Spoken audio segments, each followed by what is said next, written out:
ನನ್ನೆಲ್ಲ ಪ್ರೀತಿಯ ವೀಕ್ಷಕರಿಗೆ ನನ್ನ ಪ್ರೀತಿಯ ನಮಸ್ಕಾರಗಳು. ನಮ್ಮ ಚಾನಲ್ನ ಇದೇ ಮೊದಲು ನೋಡ್ತಿದ್ದೀರಾ ಅಂದರೆ ದಯವಿಟ್ಟು ಸಬ್ಸ್ಕ್ರೈಬ್ ಮಾಡ್ಕೊಳ್ಳಿ ಫ್ರೆಂಡ್ಸ್.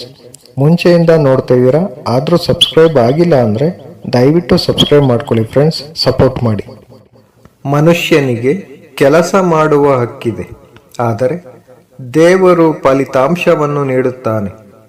ಅದಕ್ಕಾಗಿಯೇ ಕ್ರಿಯೆಗಳನ್ನು ನಿಜವಾದ ಹೃದಯದಿಂದ ನಿರ್ವಹಿಸಬೇಕು, ಏಕೆಂದರೆ ವ್ಯಕ್ತಿಯ ಕ್ರಿಯೆಗಳ ಫಲಿತಾಂಶಗಳು ಅವನ ಜೀವನದಲ್ಲಿ ಪ್ರತಿಫಲಿಸುತ್ತದೆ.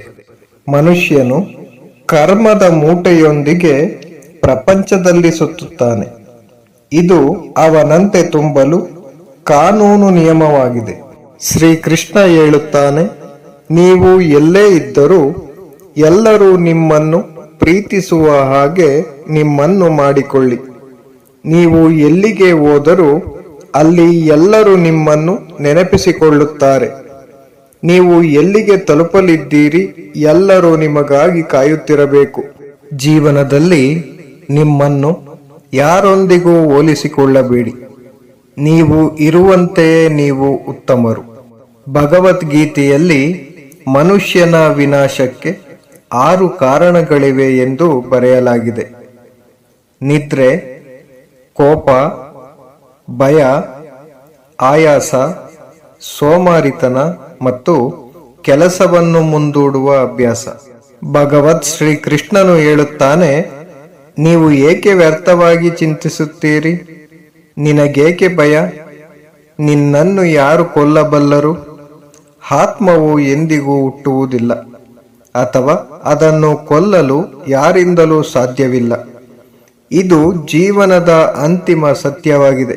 ನಿಮ್ಮ ಜೀವನವು ಜನರನ್ನು ತೃಪ್ತಿಪಡಿಸಲು ಕಳೆಯುತ್ತದೆ, ಆದರೆ ನೀವು ಅವರನ್ನು ಎಂದಿಗೂ ತೃಪ್ತಿಪಡಿಸಲು ಸಾಧ್ಯವಿಲ್ಲ.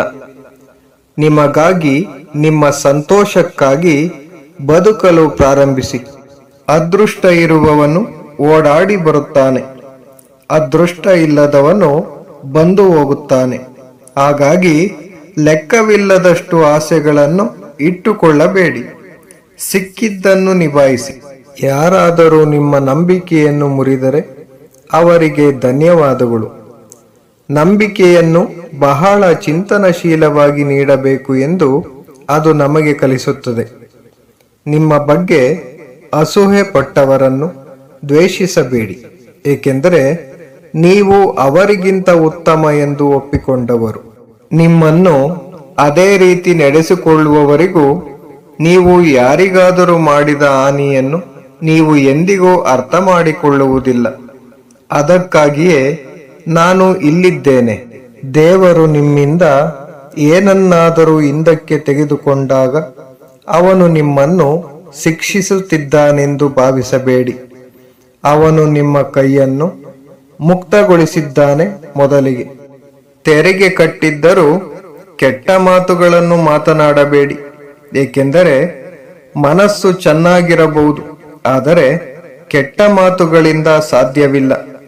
ನಷ್ಟವಾದರೆ ಲಾಭ, ಮೋಸವಿದ್ದರೆ ಅದಕ್ಕೂ ಲೆಕ್ಕ ಸಿಗುತ್ತದೆ.